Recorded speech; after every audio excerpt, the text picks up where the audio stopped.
My name is Derek Brose. For the last 10 years, I've worked as an investigative journalist, hosting a radio show, writing books, and producing numerous documentaries about the realities of child trafficking, the dangers of technology, and indigenous struggles.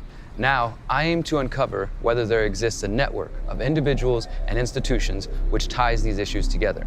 Many researchers posit the existence of an international cartel which covertly manipulates world events for their own benefit. Are these claims simply fantasy and paranoid delusion, or is there truly an agenda to subvert humanity to the demands of the pyramid of power?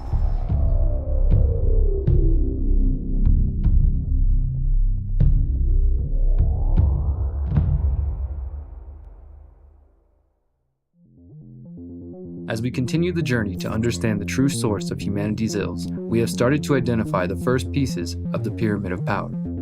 My attempts to confirm or deny the existence of a ruling class led me to investigate the state-run education system, the establishment media, the big tech firms, and the Hollywood propaganda machine. What I have uncovered thus far has been absolutely disturbing.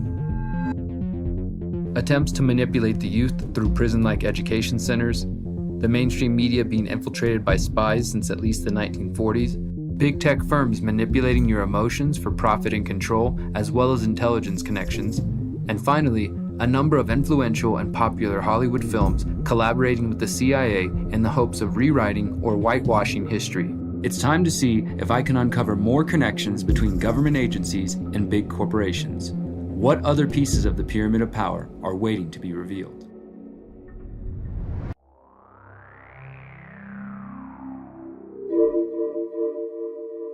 Chapter 5: Big Wireless. In September 2018, I began investigating the wireless industry after Verizon announced plans to install 5G technology in my hometown of Houston, Texas. My investigation resulted in a documentary called The 5G Trojan Horse. This chapter on big wireless is sourced from that documentary. First, let's clarify exactly who or what big wireless is.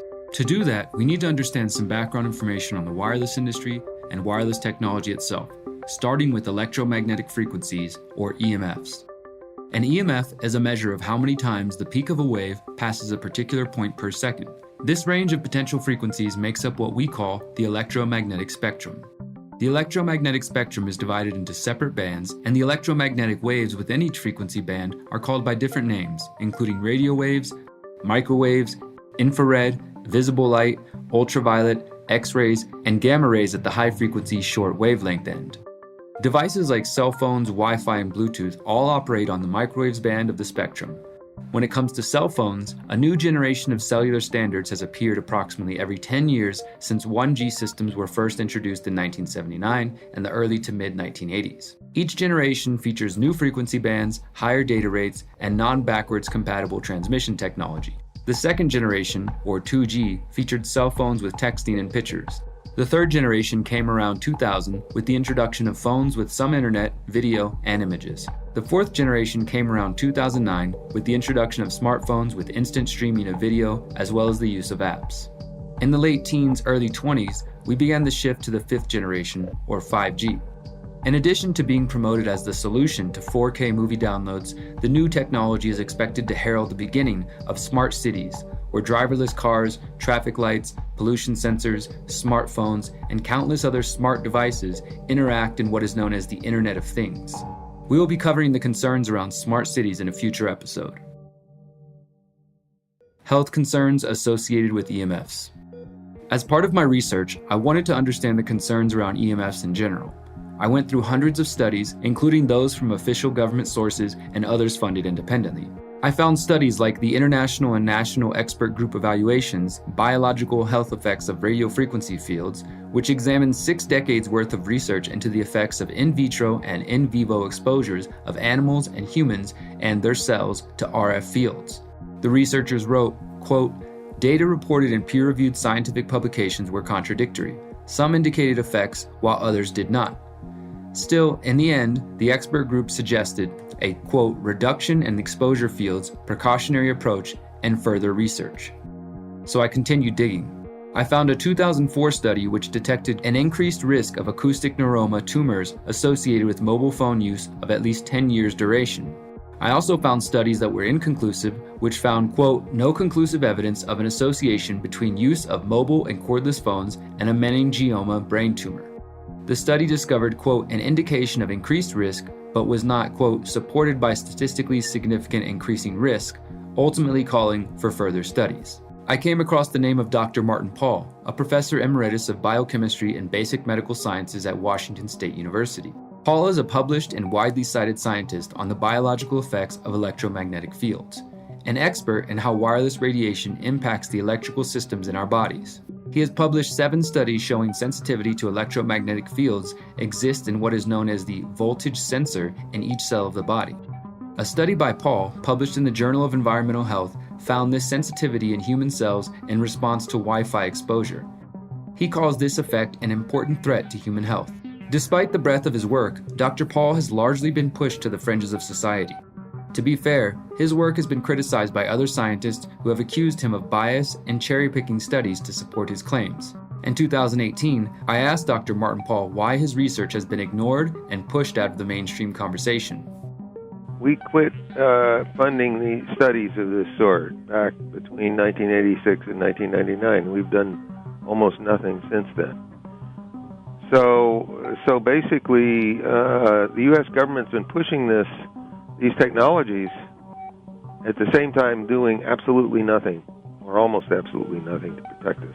The debate around the safety of cell phones and other devices that emit EMFs grew even more heated in early November 2018 when the National Toxicology Program released data concluding there is clear evidence radiofrequency radiation can cause brain and heart tumors in male lab rats. The $30 million study took more than 10 years to complete as researchers examined the effects of prolonged exposure to high levels of radiofrequency radiation, specifically the type of radiation emitted via 2G and 3G cellular networks.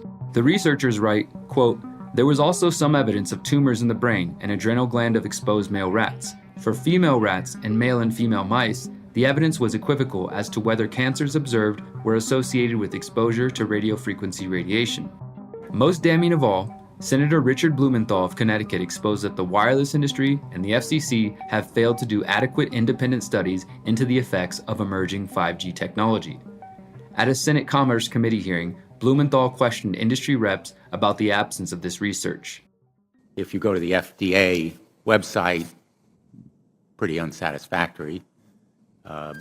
There basically is a cursory and superficial citation to existing scientific data saying, quote, the FDA has urged the cell phone industry to take a number of steps, including support additional research on possible biological effects of radiofrequency fields for the type of signal emitted by cell phones. I believe that Americans deserve to know what the health effects are.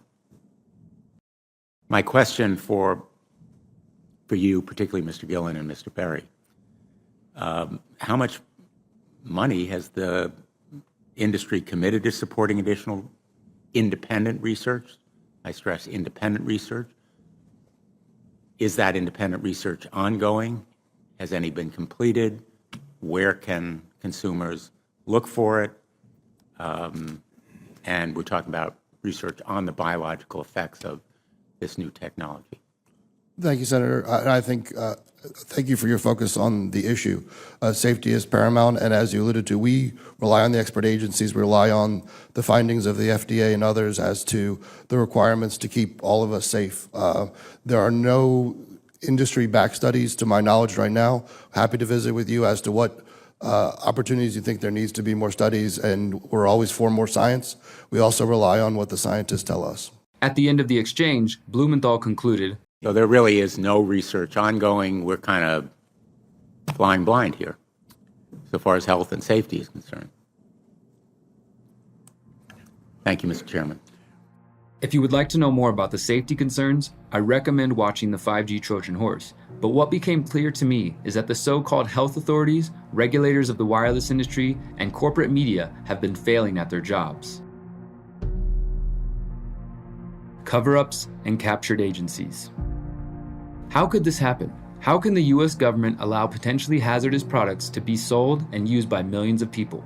In 1996, the Telecommunications Act was passed as an effort to update the law around communications technology as the internet was beginning to come into mass public use. The act was also seen as a way to limit the growing AT&T monopoly. Unfortunately, it was the beginning of further consolidation of telecommunications companies and a huge step towards eroding local power. This law is truly revolutionary legislation that will bring the future to our doorstep.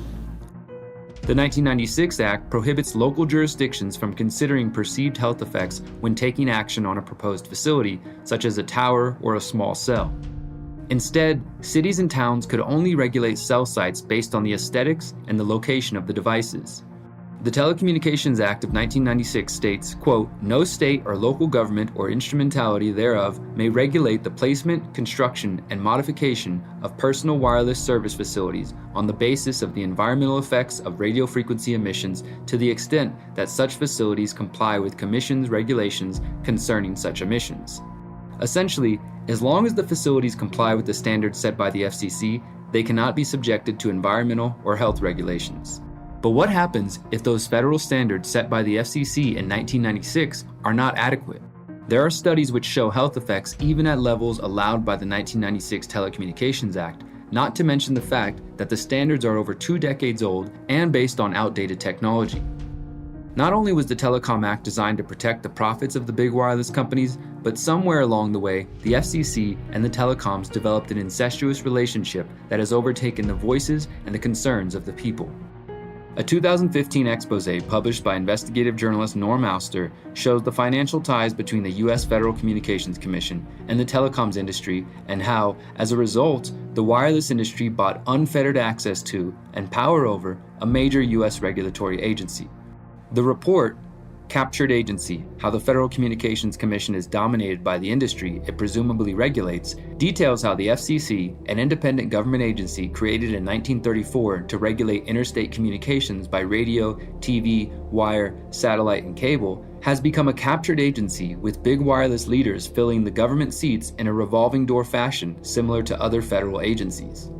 Regarding the passing of the 1996 Telecom Act, Norm Auster writes, quote, "Late lobbying won the wireless industry enormous concessions from lawmakers, many of them major recipients of industry hard and soft dollar contributions. Congressional staffers who helped lobbyists write the new law did not go unrewarded. 13 of 15 staffers later became lobbyists themselves." Auster states that the direct lobbying by industry is, quote, "just one of many worms in a rotting apple." The report says the FCC is involved in a network of powerful moneyed interests with limitless access and a variety of ways to shape policy. Auster believes the worst part is that the wireless industry has been allowed to grow unchecked and virtually unregulated, with fundamental questions on public health routinely ignored. Unfortunately, the situation goes beyond corrupted government agencies and into defaming those who speak out against potential harms caused by wireless technology. During the 1990s, biochemist Jerry Phillips was hired by cell phone giant Motorola to study the effects of RF radiation emitted by cell phones. Phillips and his colleagues looked at the effects of different RF signals on rats and on cells in a dish. The bottom line really is that, yes, RFR exposure is associated with damage to DNA. Phillips says the relationship between him and his employer was initially cordial, but soured once he submitted research data to Motorola which found harmful effects to the DNA structure as a result of exposure to radio frequency radiation. The negative results were not to Motorola's liking, and they began putting pressure on him. In another example of industry attempting to influence research, we have Dr. Henry Lai of the University of Washington and fellow researcher Narendra Singh. The researchers were looking at the effects of non-ionizing radiation, the same type of radiation emitted by cell phones, on the DNA of rats. They used a level of radiation considered safe by FCC standards and found that the DNA in the brain cells of the rats was damaged or broken by exposure to radiation. After publishing his research in 1995, Dr. Lai would later learn of a full-scale effort to discredit the experiments. Lai and Singh caused controversy when they publicly complained about restrictions placed on their research by their funders, the Wireless Technology Research Program. In response to this public action, the head of the Wireless Technology Research sent a memo asking then University President Richard McCormick to fire Lai and Singh. McCormick refused, but the message was clear. Get rid of anyone who makes our products look bad. In a leaked internal Motorola memo, executives claim to have succeeded in, quote, wargaming the lie-sing experiments. This shocked me, the letter trying to discredit me, the War Games memo. As a scientist doing research, I was not expecting to be involved in a political situation. It opened my eyes on how games are played in the world of business. You don't bite the hand that feeds you. The pressure is very impressive. Think about that for a moment. An international corporation trying to exert pressure on scientists who draw conclusions that their product is causing harm to human health. Even further, Dr. Lai's experiments show negative health consequences at levels considered safe by the FCC. The captured agency report makes it clear that this type of corruption takes place because of the, quote, free flow of executive leadership between the FCC and industries it presumably oversees. For example, at the time of the report's release, the chairman of the FCC was Tom Wheeler, a man with deep ties to the big wireless industry. In 2013, Wheeler was nominated as FCC chairman by former President Obama after raising more than $700,000 for his presidential campaigns. Wheeler led the two most powerful industry lobbying groups, the National Cable and Telecommunications Association and the Cellular, Telecommunications and Internet Association, or the CTIA. The current chairman of the FCC is also another example of a captured agency in action. Ajit Pai, a lawyer and chairman of the FCC under both Obama and Trump, served as an associate general counsel at Verizon Communications between 2001 and 2003, where he handled competition and regulatory matters. Pai was appointed to the FCC by Barack Obama in 2012 and then made FCC chairman by Donald Trump in January 2017. FCC Commissioner Brendan Carr is another example of a government official working closely with industry and maintaining relationships which clearly present conflicts of interest. Carr is credited with accelerating the 5G build-out. Prior to joining the FCC, Carr worked as an attorney at Wiley Ryan, where his clients were Verizon, AT&T, CenturyLink, the CTIA, and the USTA, the telecom lobby. The Wiley Ryan law firm is a hotbed of activity for former government officials and industry regulars. One of the founders of the law firm is Richard Wiley, himself a former FCC chairman. On September 30th, 2019, Commissioner Carr and other officials were in Houston to discuss the future of 5G. I asked Commissioner Carr about the concerns regarding his connections with the wireless industry. I also asked him about the captured agency report released by Harvard School of Ethics. Unfortunately, Mr. Carr had no interest in addressing these questions. We're very excited about the build-out of 5G and next-gen internet infrastructure. And at the FCC, we've been really building on a lot of the policies that state and local leaders have been putting in place to make sure that every single community can benefit. It's really a great job story. It's a great story for economic growth. So we're really happy with the progress that we're seeing in building out 5G, both here in Houston and in a lot of other communities around the country. What about those who have concerns, say, for example, Harvard that put out the study about captured agency, that folks like yourself who've been lawyers and worked in the industry are essentially captured the regulators? You know, this idea that the FCC can't be trusted to regulate 5G and cell phones and things of that sort because of not only yours, but Ajit Pai and others' industry connections. Yeah, we're really glad to see the growth in 5G. And one of the things that we've done at the FCC is build on the policies put in place by local elected leaders here in Houston. Texas, the state legislature put policies in place that help guide the way for 5G builds. So we're really excited with the progress that we're seeing by really taking the lead of so many of these local elected officials. No comment on the conflict of interest concerns? Thanks, man. Appreciate it. Good to talk to you. The following day, I was able to question Commissioner Carr for a second time, and once again, he avoided my questions. Mr. Carr, can I follow up with you on yesterday? Oh, I'm good, man. Thank you. All right, well, then we'll just do it this way. All right, so look, you have ties to the industry. We'll just be more blunt this time since trying nice doesn't seem to work with you guys. So you have ties to the industry. Thanks, man. We're not doing you press omitted right those now. facts. This is not press. You're a public servant. You're walking the streets. So you've been with the FCC. You've worked with a law firm that defended the CTI, the people who organized this whole thing. The CTI gave the mayor the 5G Wireless Champion Award. I mean, essentially, this whole thing was just a big industry. There's not a single mention of lawsuits on the state level, on the federal level. I'm sure you're aware that there are cities in Texas that are suing right now because those are the stakeholders that are being ignored. They're not, the surveillance concerns are being ignored. You guys talk about all these sensors, all these great things, but not a single person mentioned that there are privacy concerns, there are health concerns that I know you're aware. The FCC recently announced that they're even going to reevaluate cell phones, because the Chicago Tribune study showed that iPhones are putting off 200 times the radiation that you guys allow and say is safe. I mean, realistically, you can't even comment on that. Thanks, man. It's really good to see you again. Thanks for showing up at the event. Appreciate it. Of course I'm here, but I mean, I'm just saying, people see you respond like this, and it doesn't even seem like human. You can't even like acknowledge or say a simple statement. But I guess that's what we should expect from the federal government. Much of this revolving door relationship between industry and government can be traced to the CTIA, the Cellular, Telecommunications, and Internet Association. Established in 1984, the CTIA claims to represent the U.S. wireless communications industry from carriers and equipment manufacturers. The CTIA is active on a wide range of issues, including spectrum policy, wireless infrastructure, and the Internet of Things. They also host events on topics ranging from cybersecurity to 5G. The CTIA's board of directors includes the presidents, CEOs, and other senior officials of Verizon, T-Mobile, Nokia, Ericsson, Intel, General Motors, TracFone, and Easy Texting. Brad Gillen, the current executive vice president of the CTIA, was formerly a legal advisor to a former FCC commissioner and served in other senior policy roles at the FCC and Dish Network. Mr. Gillen was also a partner at Wilkinson, Barker & Nauer, a law firm stacked with former employees of the FCC, the National Telecommunications and Information Administration, the FTC, and other state government positions.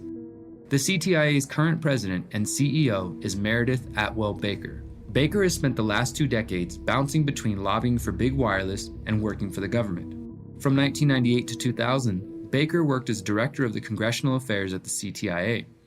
Afterwards, she worked for the U.S. government as an FCC commissioner between July 2009 to June 2011. She then went back to the CTIA, where she is now president and CEO in charge of promoting the so-called race to 5G. The race to 5G could be described as a clever marketing campaign designed to sell consumers an upgrade they did not know they wanted or needed. Not to mention, an upgrade that has sparked lawsuits and has many health and privacy concerns. As part of the ongoing race to 5G, telecom companies are promoting 5G as a solution for faster downloads and high-definition movie streaming. Although it's not clear if the public is demanding faster downloads, the telecoms, global governments, and the tech industry are pushing the shift towards 5G. While it is true that 5G has the potential to spur on innovation in the fields of medicine, manufacturing, entertainment, and other industries, there has not been a truly organic call for this emerging technology. Much of the hype around 5G is coming from the CTIA itself. It appears that the CTIA, the organization created to lobby explicitly for the wireless industry, along with their partners in government agencies, law firms, and international health authorities, are, in fact, big wireless. 5G is a race, and we must win. These institutions work together to stifle research which shows the harmful effects of their products while placing loyal agents in government and regulatory fields. But what about the media? Why has the mainstream media failed to report on these concerns? As more health professionals, politicians, and scientists speak out against the dangers of EMFs, the cellular industry and some in the mainstream media have begun pushing back. In March 2019, William Broad of the New York Times wrote a piece promoting the idea that those who are concerned about the health effects of 5G are simply falling prey to Russian propaganda designed to make America lose the race to 5G. His article, "Your 5G phone won't hurt you, but Russia wants you to think otherwise," sought to place the blame for concern around 5G on the shoulders of America's favorite boogeyman, the Russians. Interestingly, he failed to mention that in April 2019, the Times announced a partnership with Verizon to showcase a 5G journalism lab. This seems to be a new trend for corporate media, as the Washington Post also announced a similar deal with AT&T in November 2019. Questions regarding potential conflicts of interest have not been answered. Dr. Deborah Davis, PhD, president of the Environmental Health Trust, responded to the New York Times claims by noting that, quote, by relegating concerns about 5G to a Russian ploy, he misses altogether the fact that the purportedly independent international authorities on which he relies that declare 5G to be safe are an exclusive club of industry-loyal scientists. China, Russia, Poland, Italy, and several other European countries allow up to hundreds of times less wireless radiation into the environment from microwave antennas than does the US. Davis went even further, comparing the treatment of those who raise awareness about the public impact of radio frequency radiation to that of the scientists in the 1950s and 60s who attempted to ring alarm bells about the dangers of tobacco. Quote, scientists who showed the harmful impacts of tobacco find themselves struggling for serious attention and financial support. For health impacts from wireless radiation, a similar pattern is emerging. Each time a U.S. government agency produced positive findings, research on health impacts was defunded. The Office of Naval Research, the National Institute of Occupational Safety and Health, the Department of Health, Education and Welfare, and the Environmental Protection Agency all once had vibrant research programs documenting dangers of wireless radiation. All found their programs scrapped, reflecting pressure from those who sought to suppress this work. So this brings us to a new understanding. The wireless industry, the media, and government agencies created to regulate the wireless industry have been conspiring for more than 2 decades to cover up their corruption and endanger public health. We should also remember that this is not only a problem in the United States. There are agencies and institutions acting in the same manner all around the world. So what can we do about it? Solutions. When it comes to fighting against the corruption within government agencies, step 1 is to expose it. We need mass movements aimed at exposing all of the elements of the pyramid, including big wireless. For those who believe in voting and fighting in the political arena, make efforts to get rid of these corrupt politicians and the captured agencies. And while it is true that the corporate media has attempted to paint anyone who has concerns around wireless technology as conspiracy theorists, the numbers are growing. If we continue to expose this information, we can build a movement that will support bringing the truth to light. At the same time, we can also try to limit our exposure and use of wireless devices. And this might sound crazy in a world as interconnected as ours, but if we do take some individual responsibility, then ultimately, we are to blame for invasions of our privacy, potentially harmful effects, and for supporting a corrupt industry. It's up to you to decide what this looks like. Additionally, there are companies which sell protective gear, clothing, and devices to protect you from EMF exposure. There is also the possibility of rewiring your house by choosing to plug into your modem rather than use Bluetooth or Wi-Fi. You can buy wired keyboards and mice as well. This will require lifestyle changes, but it can be done. As with all of the solutions presented within this series, creating change for the better will require individual responsibility and action, while also building movements for collective liberation. Together, we can finally break free from the grip of big wireless. For more information on this topic, we recommend watching the 5G Trojan Horse documentary and reading the Captured Agency report by the Harvard School of Ethics.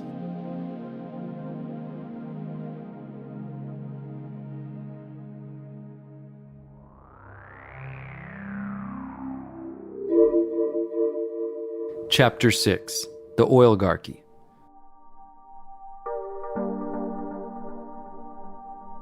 Petroleum, or oil, is one of the most widely used substances in the world. Oil and its byproducts, petrochemicals, are used in a number of ways in our daily lives. For fuel and lubricants in our vehicles, and for plastics used in our homes, shops, and restaurants.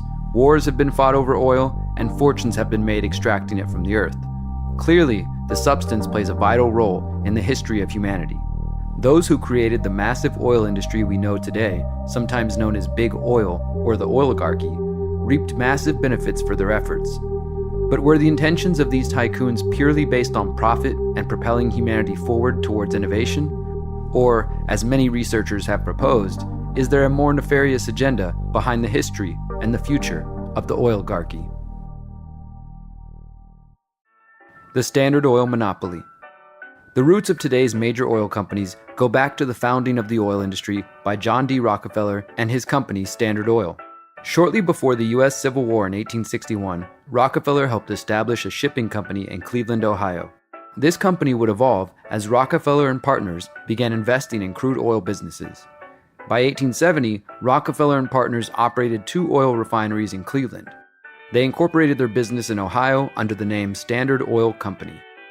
Rockefeller's company grew to become a monopoly over the burgeoning oil industry. In March 1872, during what became known as the Cleveland Massacre, Rockefeller's Standard Oil purchased 22 of its 26 competitors. Rockefeller now controlled 25% of the U.S. oil industry at the time. Rockefeller is widely heralded for his work ethic, which may have lacked in ethics while it thrived in squashing competition. He believed that large industrial corporate conglomerates were destined to replace competition in business. By 1880, Standard Oil now owned or controlled 90% of the U.S. oil refinery industry. Eventually, Rockefeller and his cronies moved Standard Oil from Cleveland to New York City to form a trust where they would be in control of the vast number of companies now wholly or partly owned by Standard Oil. Standard Oil made its wealth by producing kerosene for lamps and controlling thousands of pipelines delivering oil products around the country. The kerosene lamps being lit by millions of Americans helped Rockefeller become America's first billionaire as a result of the massive profits reaped by the companies which he held a majority stock in. However, Rockefeller was not universally revered.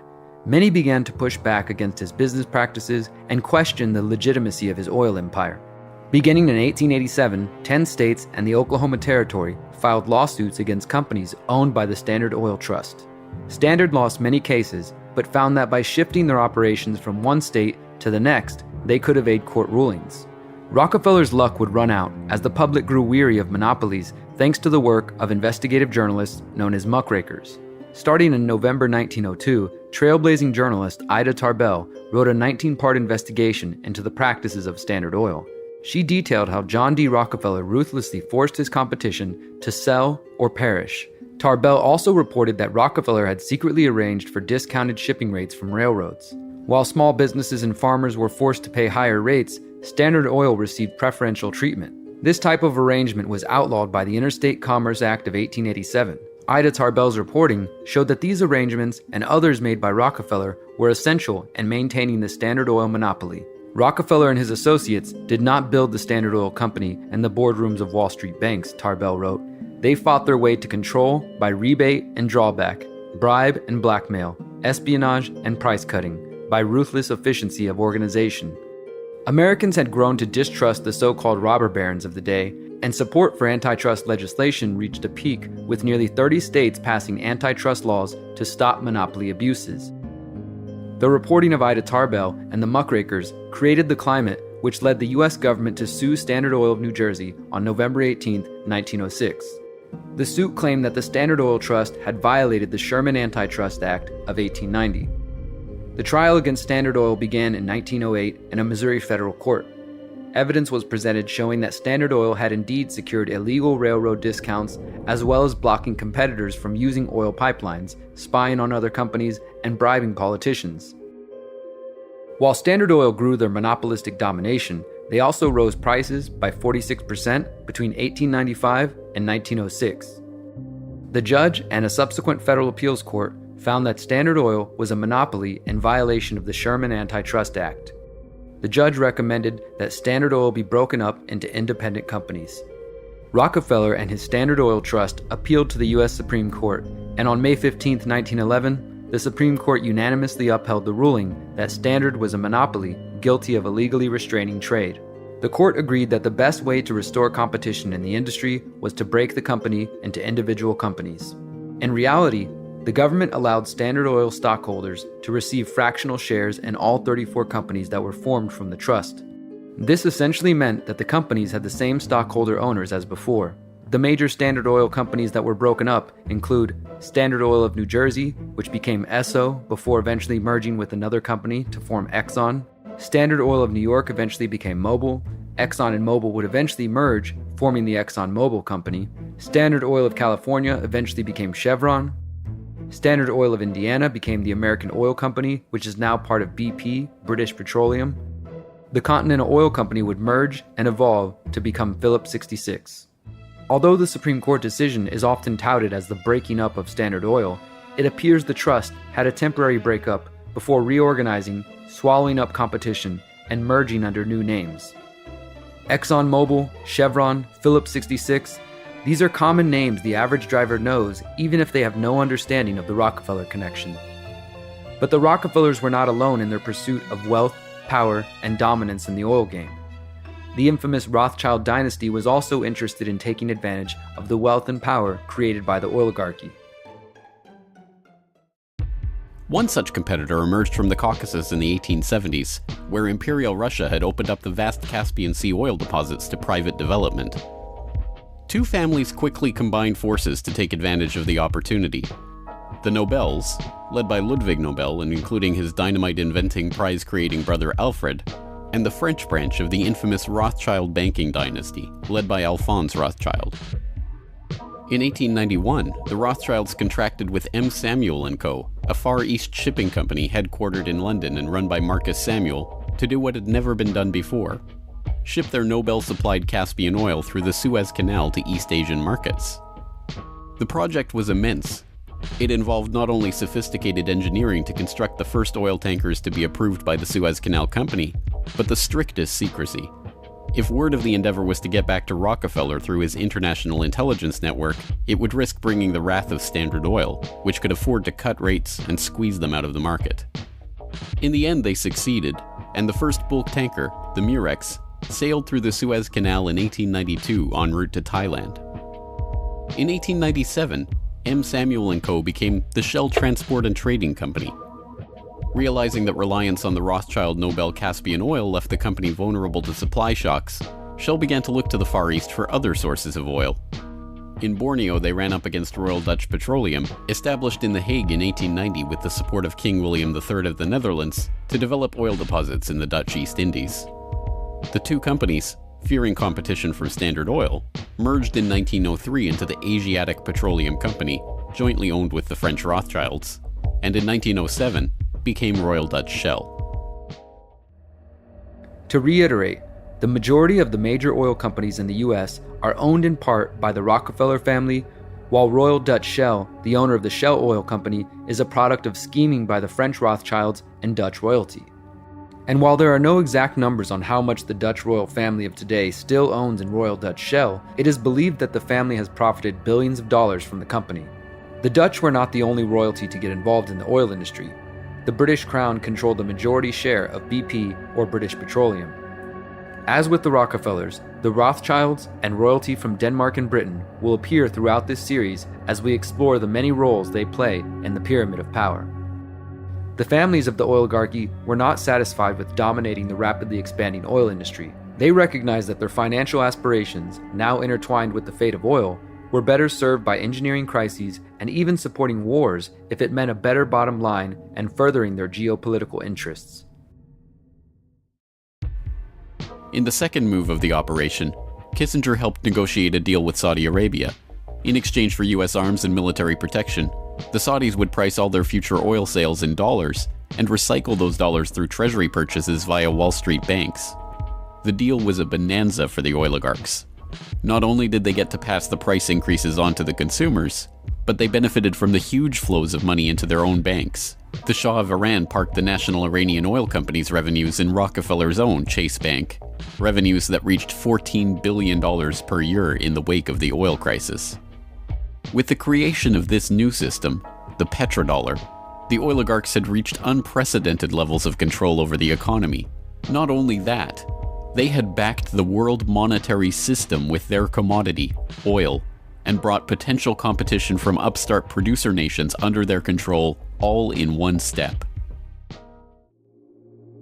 With the United States dollar now established as the official currency for buying and selling oil, the big oil magnates were in a position to entrench themselves within the Western political establishment so they might continue to manipulate world events. Peter Dale Scott, author of Drugs, Oil, and War, has written extensively on the role oil, along with drugs, have played in numerous wars and geopolitical disputes. America's economy has depended since World War II on its manipulation, its use of manipulation, not so much of the oil itself, but the ability to dominate the oil market, and the CIA has been a key role in that. And since when Reagan came to power, and against the Jewish interests in Congress, authorized the sale of a number of advanced armaments, mostly planes, to Saudi Arabia. It was a huge, huge sale, and something like 10% of it was devoted to, promised by the Saudis in exchange to support operations that the CIA wanted to conduct that were too big for the CIA's authorized budget it got from Congress. So this really meant, in the sense, that the CIA was working for this international oil conglomeration, and that was very key in ending the Soviet Union, by the way. Big Oil conquers the auto industry. The Supreme Court's decision to break up the Standard Oil Trust in 1911 was hardly a setback for the Rockefeller dynasty. Because of the decision, John D. Rockefeller owned 25% in all of the splinter companies, making him the richest man in America and the first billionaire. This wealth, power, and prestige was not something Rockefeller was willing to give up. Rockefeller and the oligarchs recognized that there were many threats to their power. Throughout the early 20th century, Big Oil pushed back against the use of electricity, which was replacing their kerosene lamps. These businesses and wealthy CEOs worried that their oil products might outlive their usefulness and dominance. However, it was also at this time that the first gas-powered vehicles began to appear. Gasoline had previously been seen as a byproduct of oil refining that had limited use. With some lobbying and promotion from Big Oil, America and the world were soon driving loud gasoline cars, while the oil industry once again celebrated monumental profits. Big Oil's domination also faced a threat from alcohol, which was widely known as a cheap, readily available source of fuel. In 1906, the alcohol tax was repealed, and corn ethanol became available at a lower price per gallon than gasoline. If this craze were to take off, anyone with raw vegetable matter could produce their own fuel. As James Corbett has reported, a 1909 USGS report comparing gas and alcohol engines noted that there were fewer restrictions on alcohol engines. This gave alcohol-based fuels a leg up against gasoline. John D. Rockefeller sprung into action by supporting his longtime personal friend, Howard Hyde Russell, to fund the Anti-Saloon League in 1893. The league was funded by yearly donations from John D. Rockefeller. This funding allowed Russell to use the league as a mouthpiece for anti-alcohol propaganda. Once prohibition became law in 1920, increasingly burdensome restrictions were placed on ethanol producers. The government required producers to add deadly petroleum products to their ethanol before being sold. The alcohol-based fuel industry could not stand up to the Rockefellers' latest effort to smother competition. Alcohol was not the only alternative to oil-powered vehicles, which appears to have been crushed by the weight of Big Oil. In the documentary Who Killed the Electric Car, we hear more testimony about the role Big Oil played in suppressing the electric car. In addition to the electric car, there are also reports of inventors creating various forms of alternative energy or cleaner fuel.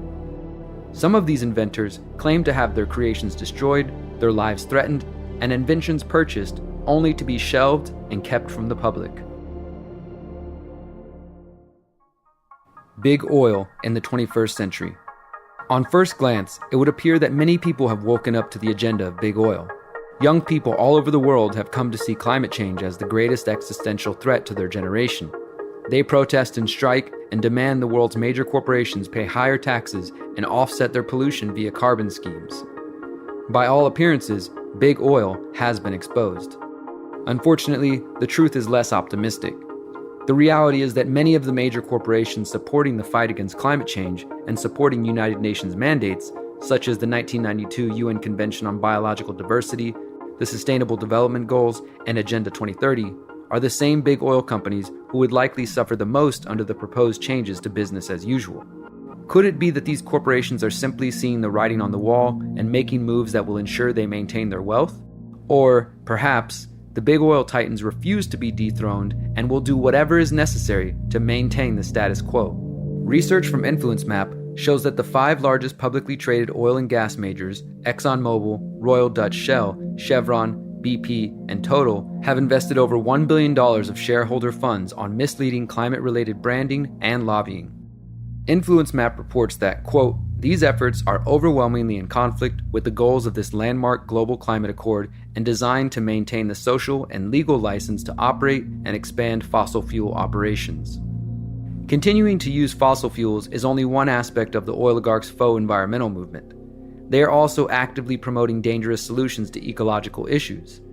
In a report from Navdanya International titled Global Citizens Report: Gates to a Global Empire, the ETC group exposes how modern robber baron Bill Gates is invested in a technology that is ostensibly aimed at fighting climate change, while he also continues to fund destructive industries. The technology is known as geoengineering, a term which describes an array of technologies that aim, through large-scale and deliberate modifications of the Earth's energy balance, to reduce temperatures and counteract anthropogenic climate change. There are a number of geoengineering proposals, but the one that is most popular, and being funded by Bill Gates, is known as solar radiation management. SRM involves spraying aerosols and other chemicals from the exhaust of planes with the hope of reflecting sunlight. Numerous studies have warned about the unknown consequences of geoengineering, including the potential for loss of blue skies, droughts, and even more extreme weather. While most reports claim that geoengineering and other forms of weather modification are only in the research phase, a growing number of citizens and researchers are documenting clear evidence of weather modification. We will expand upon this topic in an upcoming chapter. The ETC Group report, dubbed the Sugar Daddy of Geoengineering, looks at the ways in which the Bill and Melinda Gates Foundation wield immense influence across the world. The report states, quote, "In fact, Gates has, through personal funding and investments, been one of the major backers of the most extreme forms of geoengineering research for more than a decade. Prominent geoengineers like Ken Caldera and David Keith are among his close advisors, and his donations are supporting some of the most controversial proposed experiments." Hidden behind Gates' carefully cultivated persona of detached curiosity on climate solutions are significant financial interests in fossil fuel extraction. The report goes on to describe how Gates has been a major shareholder in Canadian national railroads and is making big profits by shipping crude oil from Canada's tar sands to market. Tar sands extraction has been opposed and challenged by Indigenous communities and environmental activists who say the operations are the dirtiest and most destructive form of fossil fuel extraction. While Gates claims to be fighting for the environment, including in a book released in 2021, he continues to hold shares in Canadian national roads and promotes geoengineering projects. Gates is also profiting off big oil money via his estimated $70 billion stock in Microsoft. Microsoft has invested heavily in pursuing big oil giants, signing deals with Exxon, Mobil, Chevron, Shell, and BP. This is but just one example of how the current corporate titans continue to profit off oil while promoting a fight against climate change and United Nations policies that will strip away local political power and place power in the hands of international, centralized institutions. They do not care about the causes they promote so long as they can remain powerful and influential. While the history of these organizations and family may not be widely known, they are still impacting our world in major ways. For example, in the first week of the Trump administration, Donald Trump issued an executive order to fast-track the controversial Dakota Access Pipeline, a project that has a legacy of oil leaks and militarized police. Additionally, Trump passed executive orders which said that pipelines, roads, and railways along the border will take no more than 60 days to be approved or denied, and that the decision will now come directly from the president himself, effectively giving any future president unilateral powers for approving oil projects. In March 2019, further evidence of the relationship between big oil and the U.S. government was revealed after conversations between Interior Secretary David Bernhardt and oil executives were leaked. In a secret recording, oil executives can be heard discussing David Bernhardt and celebrating the access they had during the Trump administration. The recording took place during a 2017 meeting of the Independent Petroleum Association of America in Southern California. The legacy of big oil was established by John D. Rockefeller 150 years ago, and while it may appear that the mood has shifted, that the public is ready to overcome the influence of the oligarchy, there is still more to the story. The oligarchy, as it existed in the 19th century, is not what it is in the 21st century. I think people will have seen that the stranglehold that the big oil companies held over the economy of the 20th century is not the same in the 21st century. Although obviously big oil companies still are an important part of the economy, there is the very obvious shift that is happening right now as even oil companies themselves try to diversify away from petrochemicals and start to promote the so-called green economy. So there is clearly a shift that's taking place, and the temptation would be for people who were opposed to big oil and what it represented to celebrate, as in the victory has been achieved, big oil is going down. It might take a decade or two or three, but eventually these big oil companies will not have the same stranglehold over the economy as they did before. But I think that completely misses the point, that ultimately the oligarchy was not about oil. It was about money, power, and control. And that money, power, and control has simply shifted into other areas of the economy and other endeavors, which is why we have the seeming paradox of, say, the Rockefeller family itself divesting all of its oil and gas holdings, when that, of course, was what made the Rockefellers into the Rockefellers. Why would they do that if they were simply giving up their power and control? Well, of course, they are not giving up their power and control. They're only giving up their investment in oil and gas. And they themselves are spearheading the drive toward the technocratic ideas that will ultimately eclipse the petrochemical-based economy that we have had over the course of the past 150 years. And those ideas rely on alternative methods of electrical generation, but ultimately it will be things like the smart grid, which will distribute that energy more effectively and also, of course, monitor and control everything that is happening in your house at all times, which will be communicating with everything else through a 5G grid and the Internet of Things. All of these concepts are related, and you find that the same people and families that were behind the oligarchy are heavily invested in these new technologies that will provide them even greater control over the population than the oil manufacturing and production business did back 100 years ago. So actually this in some ways is the culmination of what the oligarchs wanted, which is, again, not to do with oil specifically. If they can control the world by means other than oil, then they'll do it by means other than oil. And I think that is the way that we see things trending right now. And that's why we should not be too quick to celebrate the victory over the oligarchs and the transition into the green economy. The question is, what green economy? Controlled by whom? By what corporations? Funded into existence by whom? And what does that mean in terms of the control that will happen over our lives as we start getting sequestered in our carbon budgets, and every action and interaction that we do becomes monitored in real time to protect the environment, or whatever guise that is put under? Who is driving the sustainable development movement, and what does that mean as sections of the world are cordoned off for the sole and exclusive use of certain connected interests? And do we see names like the Rockefellers and the Rothschilds and the various royal families that have been behind the oil industry? Do we see those names popping up in this new field? Spoiler alert, yes we do. Solutions. Understanding the full history of the big oil titans and the oligarchy they have created can be overwhelming. As we have been learning with the pyramid, there are many powerful and ruthless powers that treat the world as their chessboard. These powers include families and organizations which appear to have a history of business partnerships and relationships. These titans want to create a world where they profit off every action we take. Whether it's from the fuel in our cars, the plastic bottles, the rubber on your bike tires, and on, big oil is big business. They are prepared to stay in power even as the narrative shifts to condemn the products which have made them rich beyond imagination.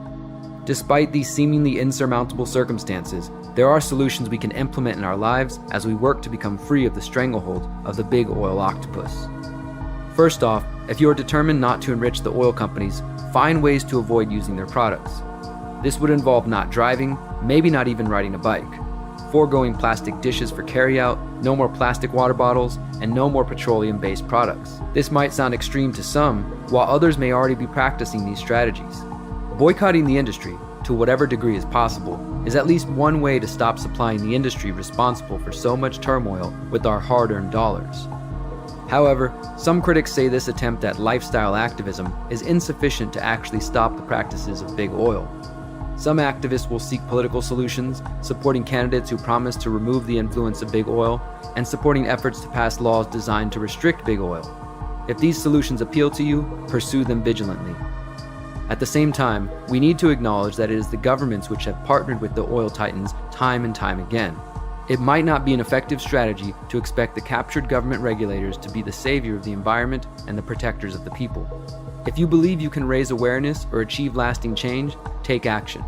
Whether it's by politics, activism, or civil disobedience, take steps which will enlighten and empower your friends and family about the realities of the big oil complex. To further understand this vast and complex topic, we recommend the following books: The History of the Standard Oil Company by Ida Tarbell, Drugs, Oil, and War by Peter Dale Scott. We also recommend the documentaries How and Why Big Oil Conquered the World from James Corbett and Who Killed the Electric Car.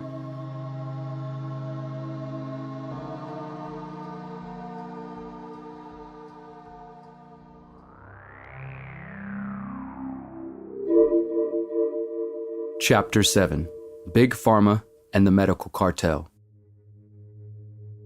One of the most vital components of this pyramid deals with our health and the institutions who decide what constitutes healthy and what constitutes safe.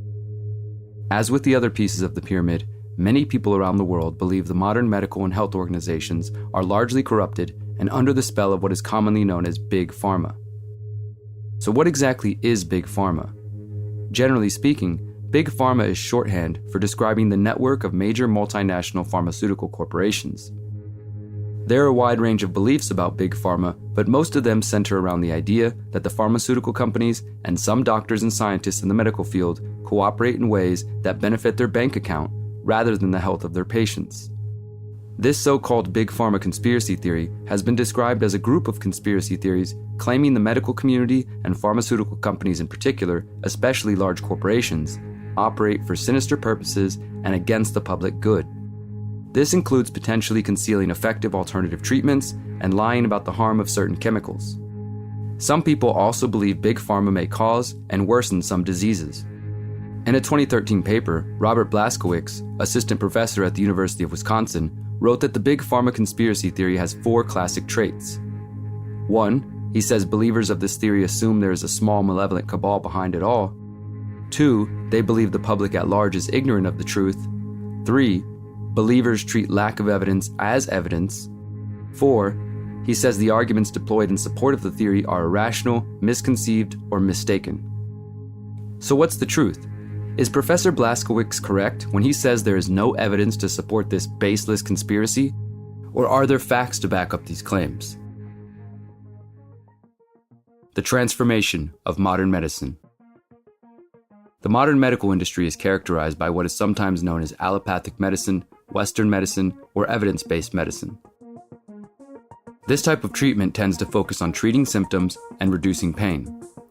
The beginning of this modern era of medicine can be traced back to the founding of the American Medical Association in 1847 and universities like Johns Hopkins University in 1876.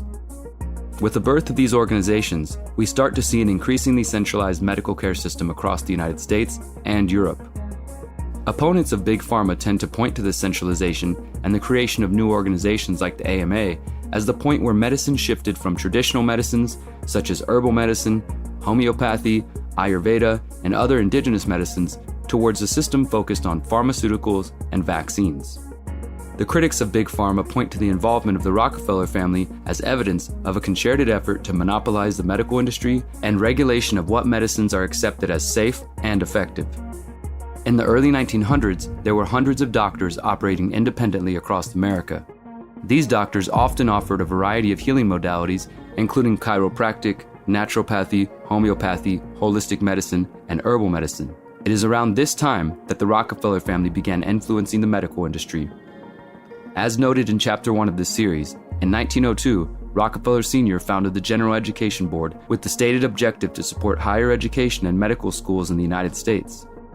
Just as Rockefeller and his network of philanthropic organizations sought to influence and shape the direction of public education, so too did he seek to influence the medical schools across the country. While the Rockefeller family used the General Education Board to manipulate America's education system, they also created the International Education Board to invest their money into national and international universities and medical schools which focused on drug-based research.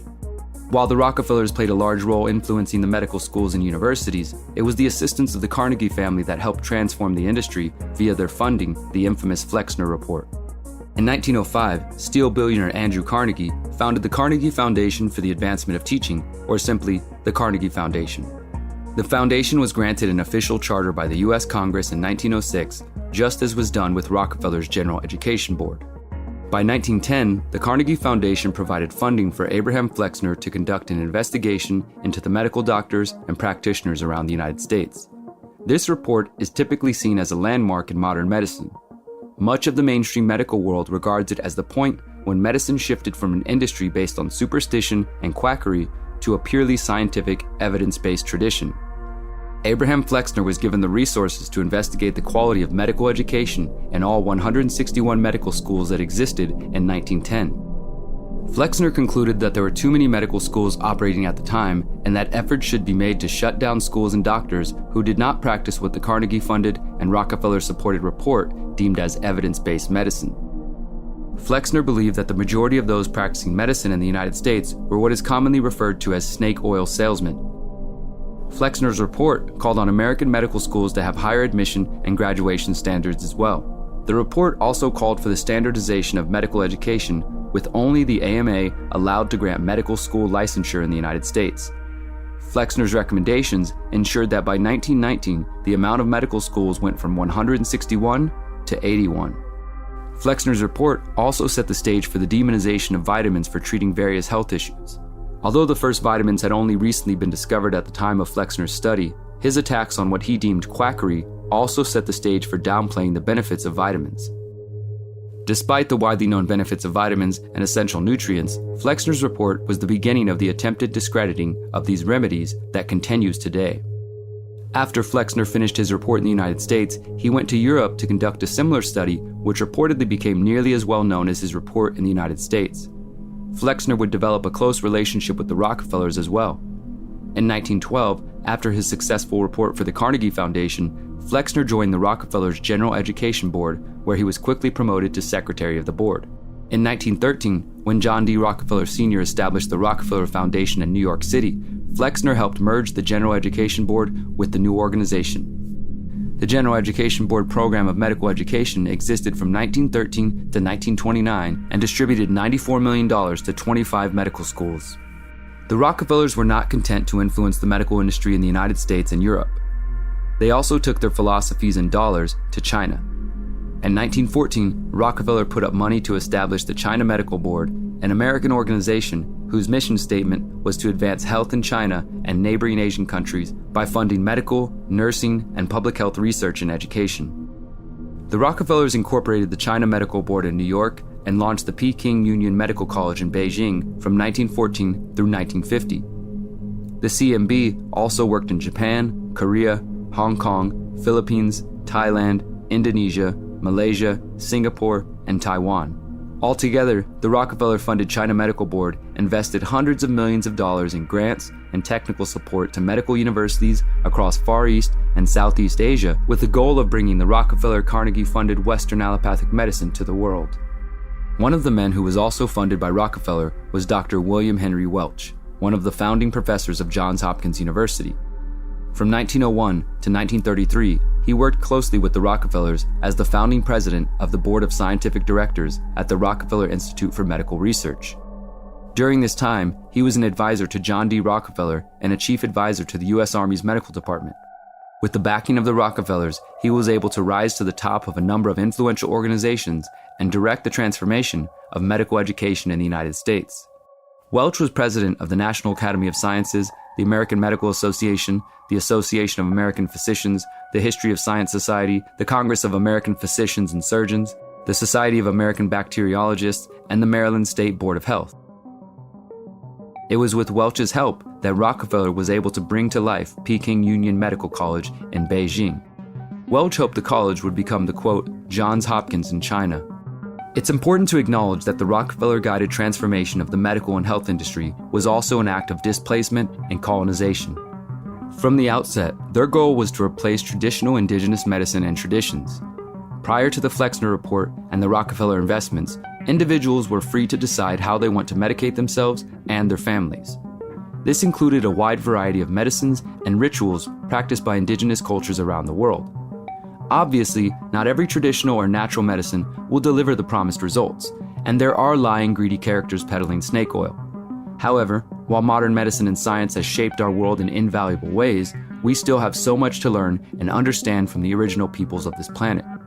Unfortunately, the vision for medical education and science described in the Flexner Report and fleshed out with the funding of the Rockefellers resulted in doctors being taught to focus on disease and not on a system of preventative health care, a system which could utilize indigenous and Western medicine.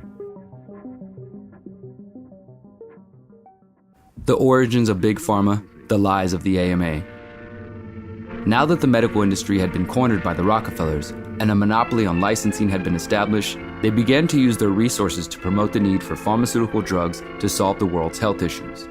To do this, the Rockefellers used their resources gained from their oil monopoly to form an alliance with German chemical company IG Farben. In the years leading to World War II, the Rockefeller-controlled Standard Oil of New Jersey, which later became Exxon, purchased a controlling interest in IG Farben. The two companies struck up agreements that would benefit both of their bank accounts. A 1942 article written by journalist Michael Straight for the New Republic states that, quote, with the Standard Oil Company, the marriage, as IG Farben called it, took place in 1929. The dowry which IG bestowed upon its bride was the control in clear world markets of IG's patents covering oil and synthetic gasoline. In return, the bridegroom received full powers over the production, even within the United States, of the chemical children of the Union, including synthetic rubber. The article describes how the Rockefellers' Standard Oil was perfectly aware that IG Farben was reported to have been in the control of the Gestapo as far back as 1934. The Rockefellers' IG Farben plants were instrumental in supporting the Nazis during World War II by supplying the tools needed to develop weapons of war, including the Zyklon B gas used in concentration camps. There are also researchers who believe the Rockefellers not only embraced the financial benefits of a relationship with Hitler's regime, but that they also supported the eugenic philosophy. We will explore that claim in upcoming chapters of this series. The Rockefellers' Farben factories also helped Rockefeller take the petrochemicals from the spoils of the oil industry and use them to begin the mass manufacturing of pharmaceutical drugs. The same drugs that would be increasingly promoted and prescribed by the doctors graduating from medical schools, also funded by Rockefeller. Through their organizations, the Rockefeller Foundation, the General Education Board, the Rockefeller Institute for Medical Research, and funding of institutions like Johns Hopkins University and the American Medical Association, the Rockefellers were able to completely influence and control the direction of medical schools and the industry of the 20th and 21st century. In the 1994 book, The Assault on Medical Freedom, author and private investigator P. Joseph Lisa claimed to have gained access to secret files in the American Medical Association's Chicago Department of Investigation. Mr. Lisa says he was hired by a private client to investigate the AMA under the guise of collecting information to expose mental health quackery. In the process, he uncovered hundreds of AMA photocopies of memos, minutes, and other documents. Lisa said he was able to make copies of the original documents and did so without breaking the law. Over the next decade, Lisa says he investigated the documents and found little evidence of quackery and much evidence of an organized propaganda campaign to discredit alternative medicine and foreign drugs. According to Lisa, quackery was, quote, a label that orthodox medicine attached to anything they wanted to discredit in the public's eye. Quacks are practitioners of, quote, a brand of medicine that does not espouse the use of surgery, drugs, or radiation therapy, and who do not come under the control of organized medicine or organized science. Lisa did not believe that quacks didn't exist, but that the medical establishment was using the worst bunch as an excuse to stigmatize alternative medicine and eliminate competitors to the pharmaceutical industry. Lisa wrote in his book that what is happening in the United States is, quote, nothing less than an enforced totalitarian medical pharmaceutical police state, a type of medical McCarthyism. The history of the Rockefeller-funded medical organizations, particularly the American Medical Association, does indicate a support of treatments which are often of questionable value and deplatforming of critics who oppose the medical narratives being spun by Big Pharma and the medical cartel.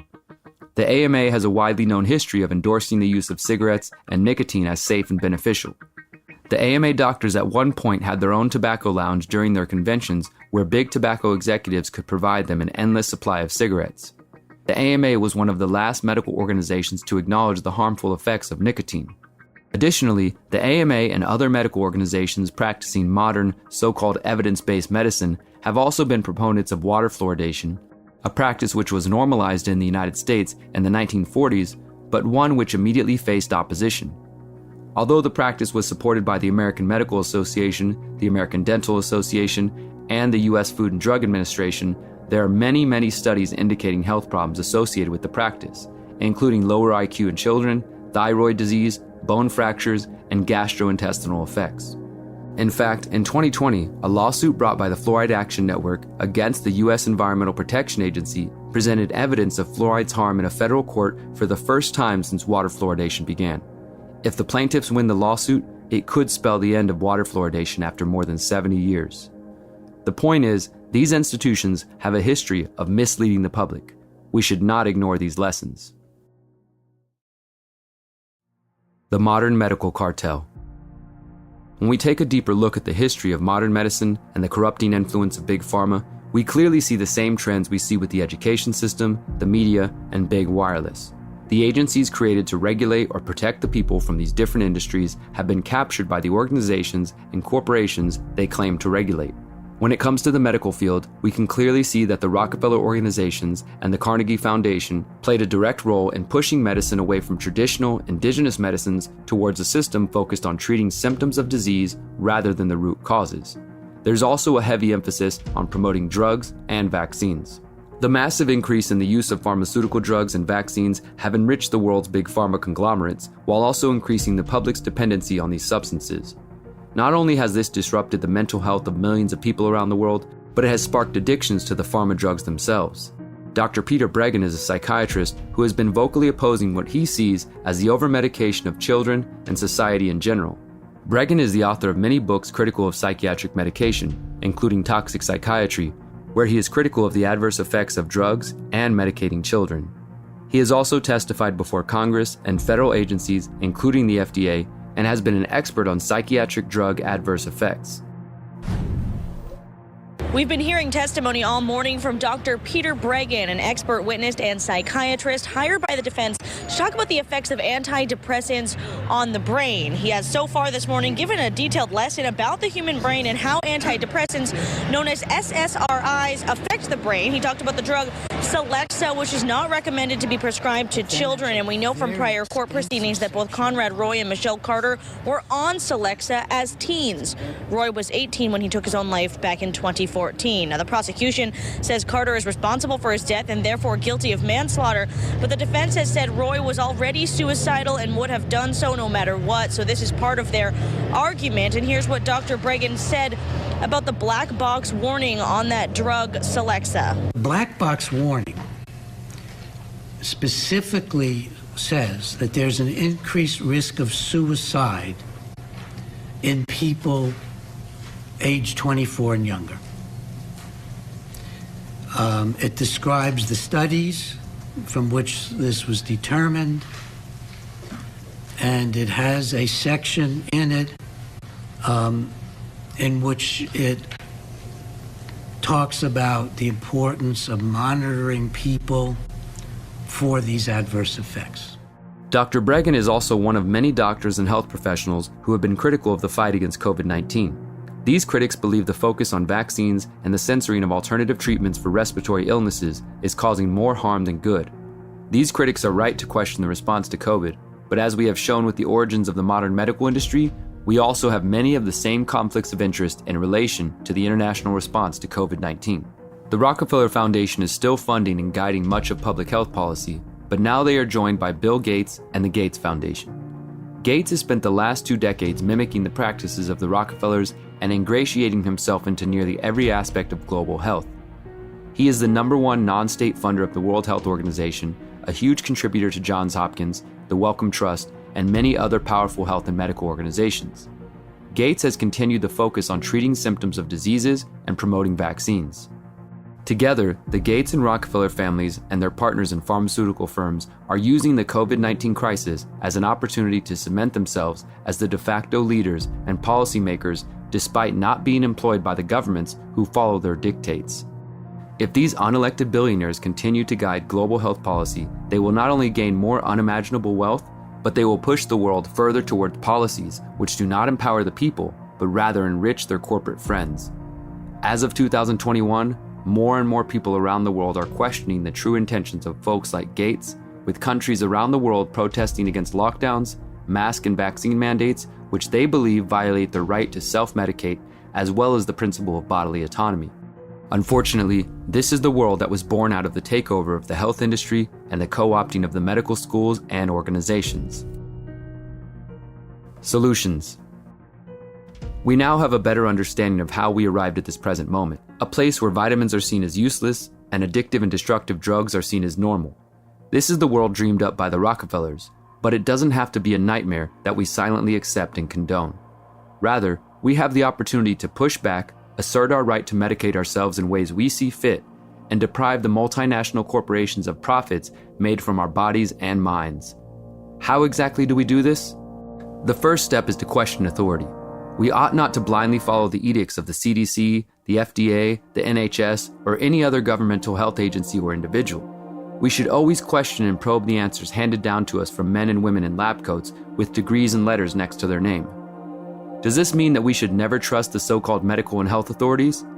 That's a decision best left to each individual, but at the least, we need a society that doesn't hang on every word of government officials or corporate representatives without first doing their own research. The fact is that we cannot simply trust the words of the government or their corporate friends who stand to benefit from our ignorance. This means we can check the official government sources, compare that data to the information from critics of the government, reference studies, and the sources of the funding of those studies, and finally, come to our own conclusions. Sometimes these conclusions might align with what the official health bodies are saying. Other times, your conclusions might directly conflict with these institutions. At the end of the day, you are the one best suited to make up your own mind about how to handle your health and what to put in your body. If your research finds values in vitamins, a whole foods balanced diet, and daily exercise, then pursue it with passion. Ultimately, you are the one in control of your health. The more informed you are, the more empowered you are. The key to mental and physical health is breaking free from the chains of big pharma and the medical cartel, taking your health back into your hands and unplugging from dependency on these systems. To dive deeper into this field of research, we recommend the following books: Toxic Psychiatry by Dr. Peter Breggin, The Betrayal of Health by Joseph Beasley, Confessions of a Medical Heretic by Dr. Robert S. Mendelsohn, Racketeering in Medicine by Dr. James Puckett, and Medical Nemesis by Ivan Illich.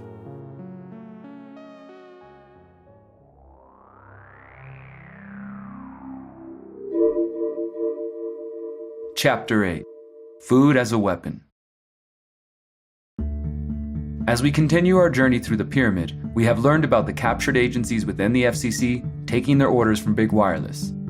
We have also explored the role of the big oil titans in shaping not only the oil industry, but finance, geopolitics, and even medicine. We have seen the names of the Rockefellers and the Rothschilds peppered throughout the histories of these institutions. For this chapter, we are going to examine the claims made about these same characters' involvement in the farming and food industry. There are researchers who believe these cartels are also attempting to manipulate and maybe even control the world's food supply.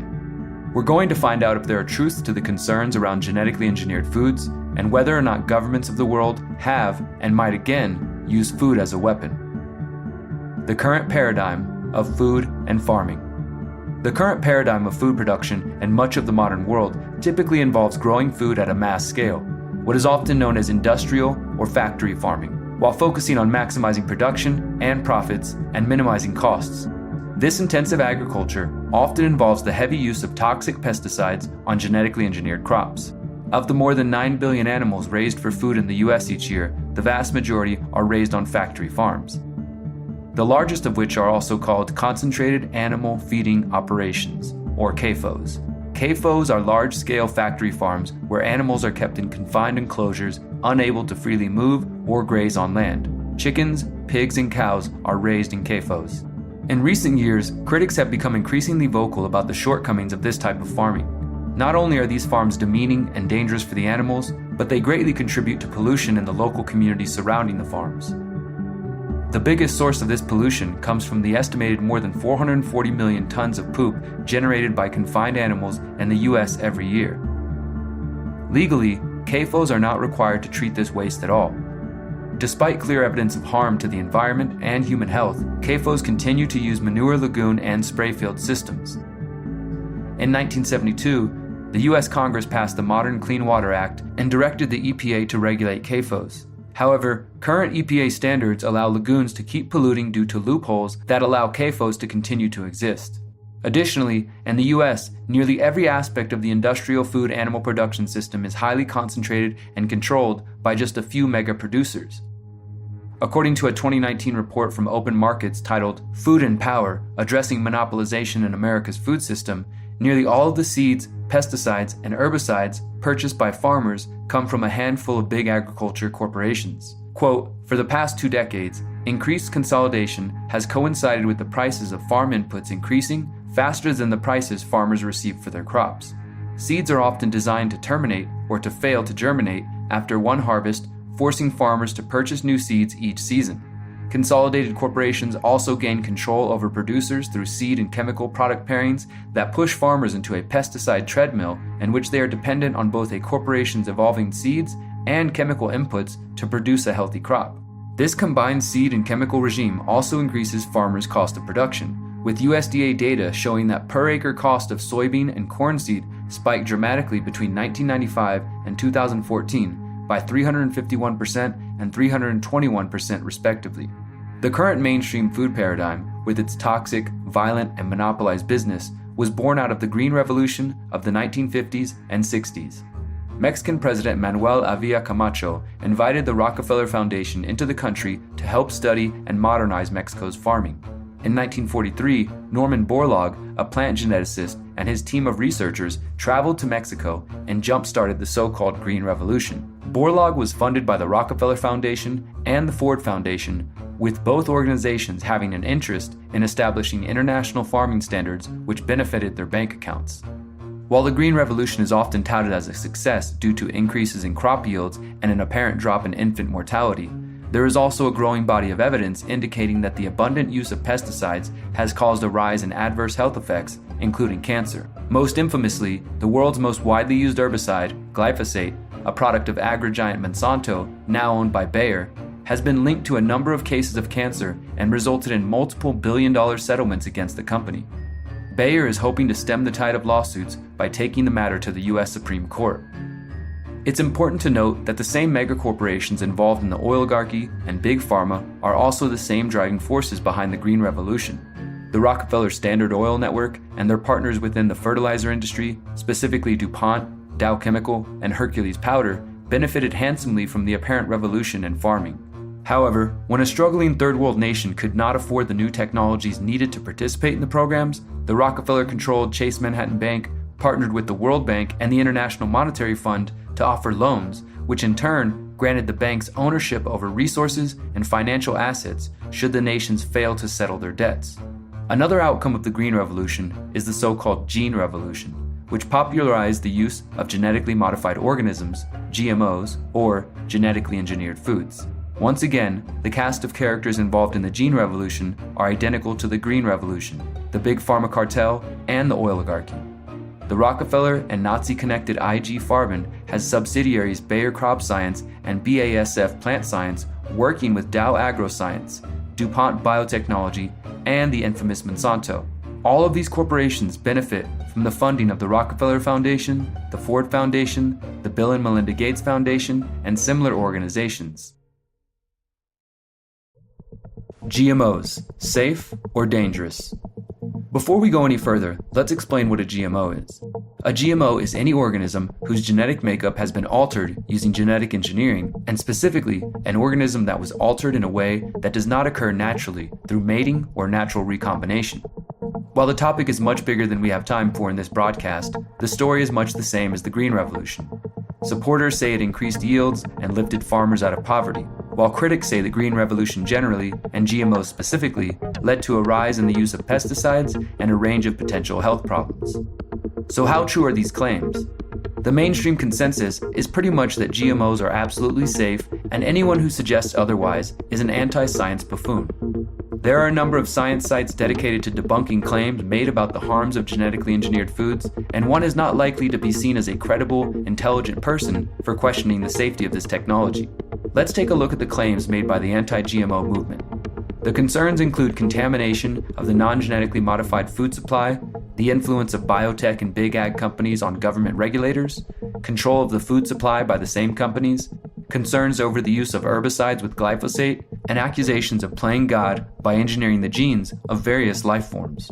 Some critics also fear the implication of patents and intellectual property rights applied to plants and seeds.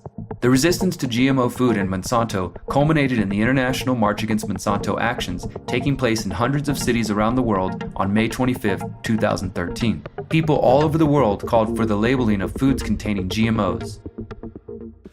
Madam President, this is a very conservative amendment. It says that the American people should have the right to know what is in the food that they and their children are eating, and if that food contains genetically engineered products.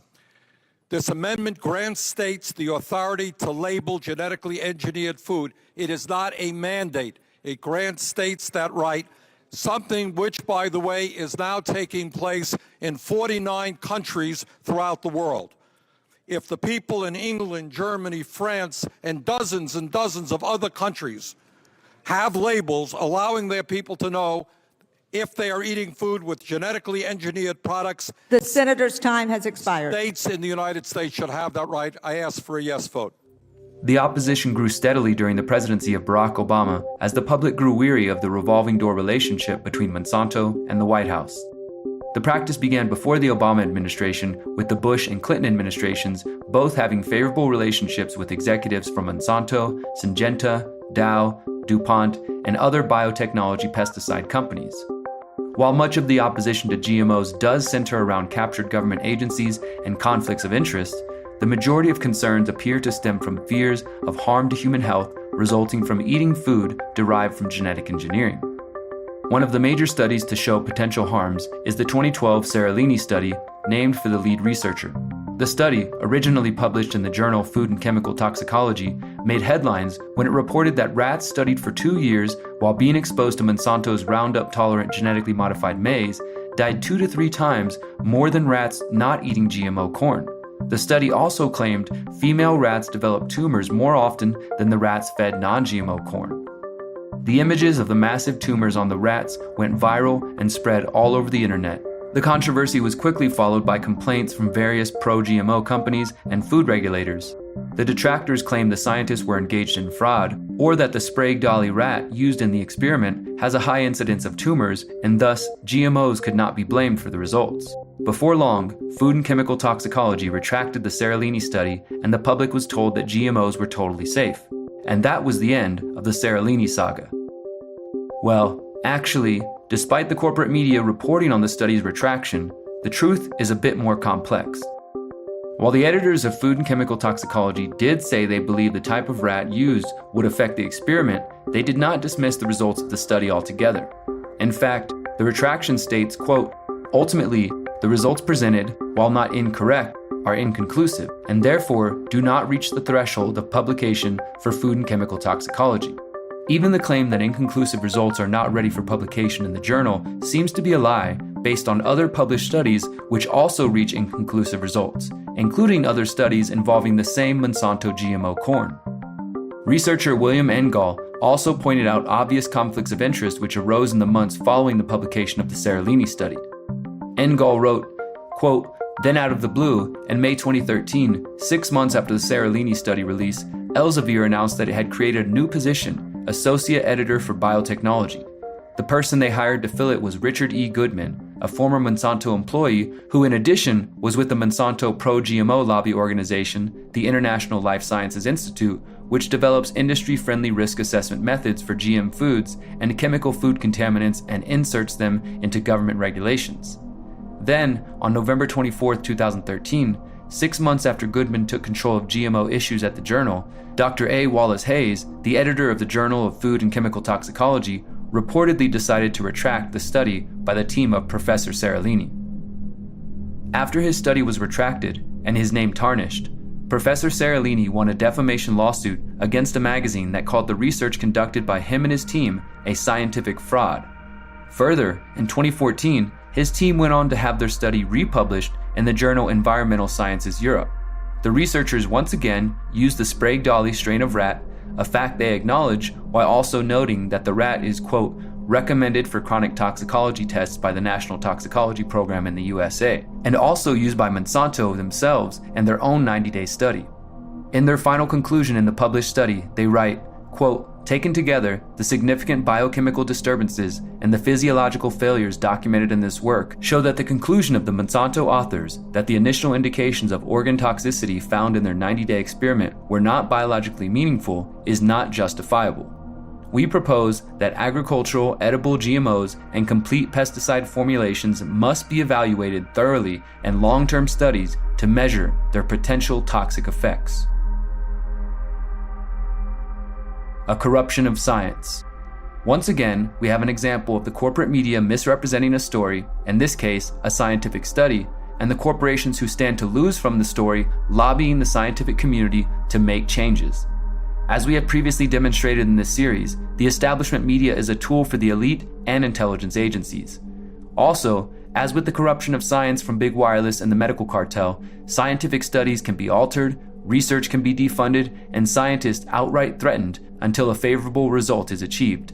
The simple fact is that the agencies we are told are meant to regulate or protect our food supply and environment, the USDA, the FDA, and the EPA in the United States, and similar agencies around the world, are largely captured in the same fashion as the FCC, the CDC, and other federal agencies. For one reason or another, these agencies seem determined to ignore, silence, or discredit research pointing to potential dangers of GMOs or pesticides.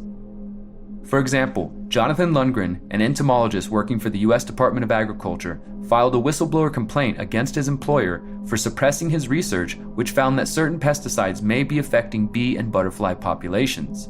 The USDA sought to dismiss Lundgren's complaint as frivolous and based on speculative and unsupported allegations. However, the courts ruled in favor of Lundgren. Lundgren originally filed an internal complaint in September 2014, accusing the USDA of retaliating against him because of his research. The complaint was dismissed by the USDA, and Lundgren was suspended in October 2014. He was suspended for 3 days after USDA investigators found emails among his research staff which included indecent jokes. On October 28, 2015, Lundgren filed a complaint with the Federal Merit Systems Protection Board after his supervisors allegedly began to, quote, impede or deter his research and resultant publications.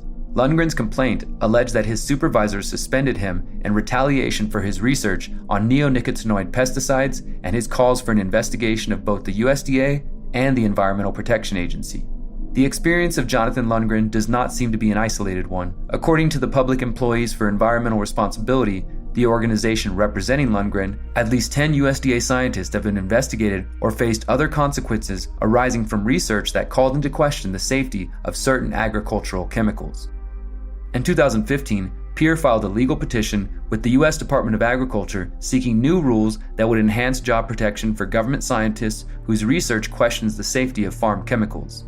In late December 2016, researchers with France's National Institute for Agricultural Research confirmed the allegations of conflicts of interest involved in GMO research. The study found that nearly half of studies on genetically modified crops were found to have conflicts of interest. The study also concluded that GM studies with conflicts of interest had an increased likelihood of drawing conclusions which favored genetically modified or engineered foods. The researchers examined 579 published studies and found that around 40% showed at least one conflict of interest. In these cases, the conflict was typically related to someone involved with the study also working as an employee of a GM company or having received funds directly from the company. The director of research at France's National Institute for Agricultural Research told the media, quote, "We thought we would find conflicts of interest, but we did not think we would find so many." It is these conflicts of interest which have caused much of the public to view official proclamations about the safety of genetically engineered foods with skepticism. Although the FDA has downplayed any efforts to label GM foods as potentially hazardous, previously unreleased FDA documents show the agency was aware of possible risk to humans as far back as 1991. The documents were released through a lawsuit filed by Stephen Drucker, a public interest attorney and executive director for the Alliance of Biointegrity. Drucker obtained 44,000 pages of messages, memos, and reports from the FDA and released them in his book, Altered Genes, Twisted Truth. One such document, the FDA's 1992 Statement of Policy, Foods Derived from New Plant Varieties, stated that the agency was, quote, not aware of any information showing that GMOs differ in any meaningful way from other food, despite memos showing researchers did, indeed, have questions about the safety of GE foods. One FDA compliance officer wrote that the agency, quote, was trying to fit a square peg into a round hole by trying to force an ultimate conclusion that there is no difference between foods modified by genetic engineering and foods modified by traditional breeding practices. The processes of genetic engineering and traditional breeding are different, and according to technical experts in the agency, they lead to different risks. It's abundantly clear that there is more to the story when it comes to the safety of genetically engineered foods and pesticides. When we look beyond the corporate media headlines, we can see that the science is not settled. Food as a weapon of war. One final area of research, which is extremely pertinent to the conversation around what might be termed big food, is the history of food being used as a weapon during times of war. Throughout modern and ancient history, we have examples of warring nations using food as a way to destroy their enemy or empower their allies. Providing or withholding food during conflict is equally as powerful as guns, drones, and missiles. Controlling an opponent's access to food is important during war and can also be a bargaining tactic. Sometimes food is used as a weapon by destroying the harvest or preventing a harvest from being shipped to other locations. The phrase, salting the earth, was born out of the ritual of spreading salt in the soil of a conquered land in an effort to prevent crops from growing again.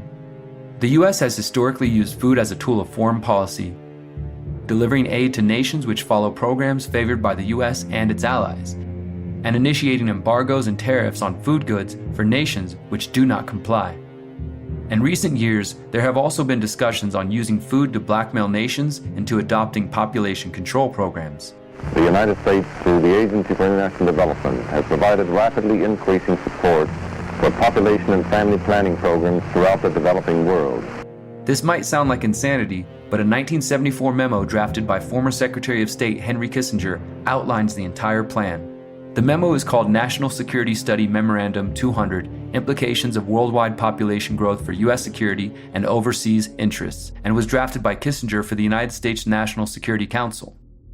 The memo focuses on the paramount importance to population control measures and the promotion of contraceptive measures to 13 populous nations known as the least developing countries. The argument was that the socio-political and economic growth of these countries is vital to national interests of the U.S. since the U.S. economy will require large and increasing amounts of minerals from abroad, and the countries can produce destabilizing opposition forces against the U.S.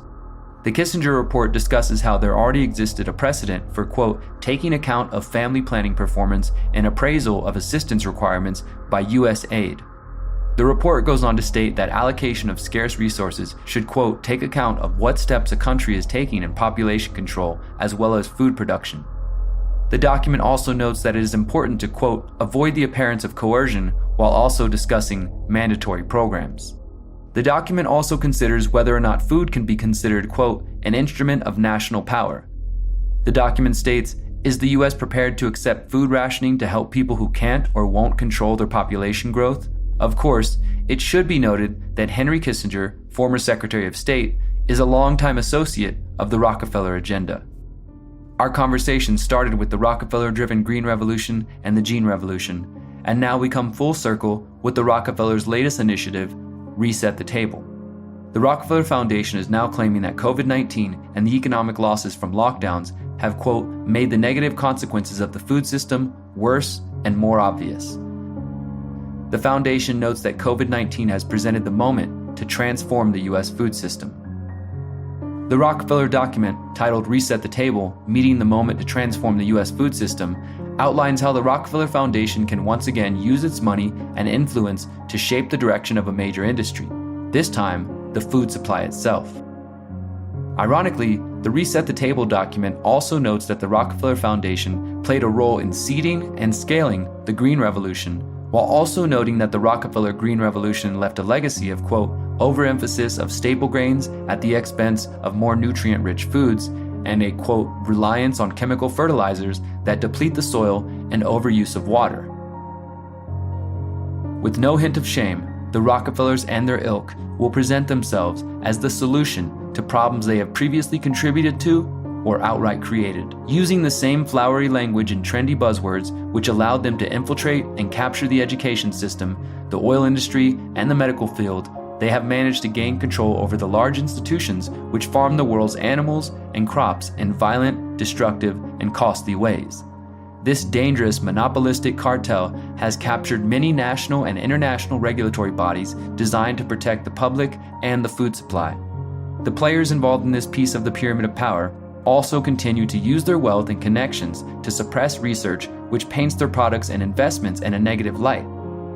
including GMOs and pesticides. Finally, these criminal elements have made it clear that they believe food can be, and indeed should be, used as a tool for negotiation or a tool for forcing compliance from populations. Solutions: local and decentralized food systems. Learning to identify the people and institutions which make up the pyramid is only one vital component of this journey. The second, equally important step is to identify and implement solutions which can help the masses to break free from these immoral people and their corruption. One solution which applies to all aspects of the pyramid is to continue to question authority and official sources. As with previous investigations, we see that blindly trusting the government science or industry-funded research is a mistake.